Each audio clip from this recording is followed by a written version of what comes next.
Una ay nagpapasalamat ako sa Diyos sa karagdagang taon ng aking buhay, sa aking mahal, sa aking anak, at sa aking supportive na pamilya. Thank you so much sa lahat ng iyong greetings sa akin. Speechless ako. Salamat sa napakagandang bouquet na to sa aking anak-anakan dito sa Hong Kong. Sa cake, sa nagbigay ng cake, CJ, thank you so much. And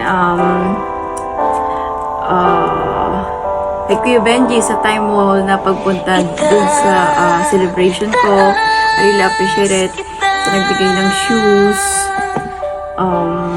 and this one, itong napaka-special na hikaw, Kate Speed na hikaw, especially sa aking binatang alaga noon na ngayon ay may pamilya na. Thank you so much, Sam. I really love it.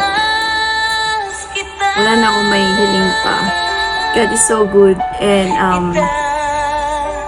stay happy sa ating lahat. And God bless.